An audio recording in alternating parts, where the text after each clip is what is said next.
Hey guys, Nathan here. How's everybody doing today in YouTube land? I hope you are doing fantastic. Let's just jump right into the video. This is my 2004 Ford Explorer Eddie Bauer 4.6. It is loaded. It's got everything. It's an all-wheel drive system. You have the buttons on the dash where you can put it in four-wheel drive or all-wheel drive. Leave it there, but you can't turn the all-wheel drive system off, which is pretty annoying. Chevrolet and some other manufacturers, they actually have a kill switch. What I hate about Ford is, with the all-wheel drive system, you can't turn it off. So that means if you're in the parking lot, the back wheel starts to spin a little bit, it hits something slippery, well, that clutch kicks in, electric clutch in that transfer case, spins that front drive shaft and takes those front wheels and turns them. And if you're in the parking lot, sometimes you can hear a chirping noise or even feeling a jerking sensation. So it is very annoying. I don't like that, so I'm going to show you how I am going to do my brown wire mod. All right, so I'm not going to have the video very long. I'm going to try to keep it as short as possible. So a lot of the stuff here I've already done. I've prepped a little bit. Now, a lot of guys will put the switch somewhere here on the dash. I'm going to put mine down here on the bottom. And this is just actually a switch that I've had that's been laying around. You can use something like this. This actually has a third a connector here where you can leave this on all the time. But the idea for this switch is when I flip it up, the all-wheel drive system will be normal. If I flip it down, that means the all-wheel drive system will be completely off, and when those back wheels spin a little bit, it will not engage the front wheel. So a lot of guys like that, and this is what we're going to attempt today. Now, like I said, this is a switch that I've had. I've gone ahead and soldered mine on the back of these wires. These are pretty heavy gauged wires. I don't remember how thick they are, but they're pretty heavy. And you can use clips if you want, just in case you have to take your center console back out. You can just pull the wires off the back, but I don't think I'll ever have to have my console out, so I just went ahead and soldered my wires. And the next thing you do, let me go ahead and pull this out of the way here, because like I said, I did a lot of this prep work, and this is pretty easy to take out the center console. You got some screws here. Pop this guy off. And now for my switch, I've gone ahead and made a little square for it. And this is actually the template that I had that came with the switch, so I just kind of made a mark there and went in with a little file and cut that. We'll put this over here off to the side. Now, you can use another type of a switch here. You can use something like this if you want. This is something else I had laying around. You just flip the switch, and your all-wheel drive system will be on or off. All right, so what I've done, a lot of guys will go into the glove box here, and if you open up the glove box, there is a computer for the all-wheel drive system. You can trace the brown wire there, or you can go outside to the fuse panel, run some wires inside.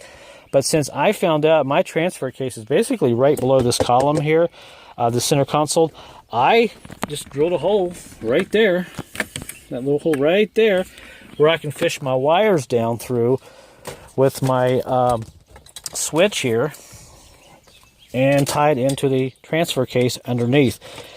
And there are the wires. So what I'll do is go ahead and fish this down. But before I do that, I'll go ahead and put the switch in here and kind of leave the setting in here, because once I hook this up, I will not be able to pull it back out of there for now.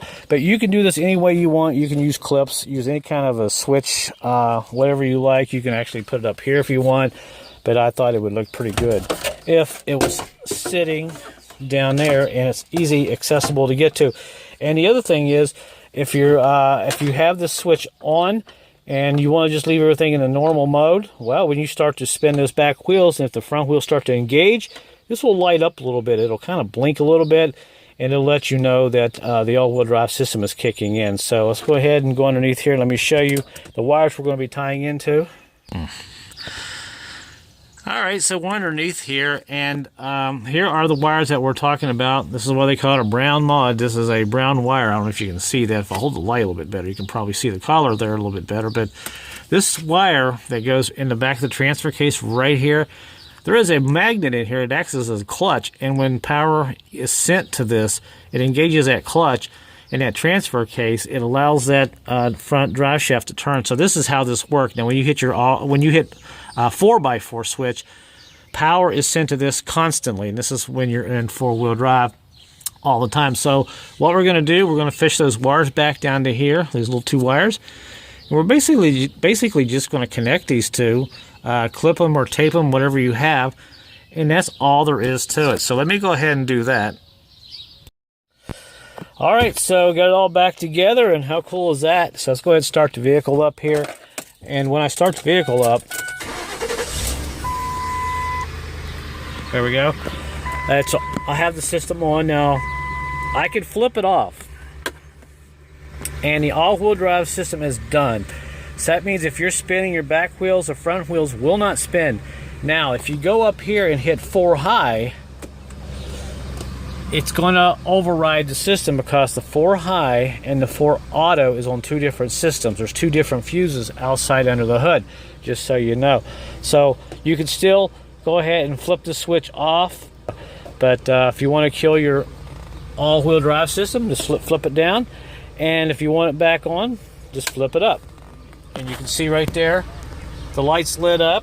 I have it in 4 high, and that confirms that I'm getting power sent to the transfer case. And you can see right there, the 4x4 light is on, so I'm going to turn the 4x4 light to auto, and it goes off, and so does my switch. So it's pretty cool. So if you're going to be driving around in the city and it's not snowing, it's the middle of the summer, you can just flip it down and kill your all-wheel drive system, save your front tires, your universals up front, and all that good stuff. So that's how I've set mine up. I'm going to take it out here in a few minutes, and we'll test it out. And before I go ahead and wrap up and we go out and test this, I want to show you underneath real quick. Hooked up right now. I have to get some clamps and tape and fix them, but that's all you have to do. Just tie into those that brown wire and run those 2 wires back inside. Of course, I'm using blue. Might as well call it the blue mod. That's all there is to it. But I'm going to go ahead and tape these up and clamp them and piggy tail them, put them back up, and we'll take this out and see how it works. Okay, and as you can see, I thought I had it wired up and I was finished, but what I had to do was actually pull it back out, put a ground on the switch, and just ground it down to the frame where there's a bolt, and actually move the blue wire, which I had on the outside, to the inside switch. That way the light will work when I flip it on, and these 2 connectors here is what actually connects the power going into the transfer case. This is just a ground here for the light. I actually had it hooked up kind of backwards here. When I would flip the switch on, the light would light up, but nothing would happen in the transfer case. So this is kind of weird with these 3-way switches, but it's all back together, and now we'll go ahead and take it out and see how it does. All right, guys, it's working just like I want it to work. And if I go up in 4-wheel drive high, I know you're not supposed to do this, but I just wanted to show you. I got it in 4 high over there, and down here I can turn the switch on. I have power. Now remember, in 4-wheel drive, it doesn't matter because this system here overrides the all-wheel drive. So what we're going to do is pull over right up here. And what I'm going to do is go in a circle. Now before, when I would go in a circle, I would have the system trying to lock up in all-wheel drive in the curve. Let me turn it out, get it out of, there we go. In a curve like this. Now I can basically roll the window down. I can almost spin the tires now. Check this out. Before I couldn't do that. Now, if I flip the switch, all right, we're back in all-wheel drive. Now watch when I give it some gas. See, it lights up. It's telling me that the all-wheel drive is trying to work already. And I'm going to go in a curve again. Now listen to this. You can hear that? It's trying to kick an all-wheel drive there on the dirt, on the pavement, which I hate. So this worked out really cool. So it's kind of nice. So I can just kill it and drive it normally like a 2-wheel drive vehicle should be on the pavement.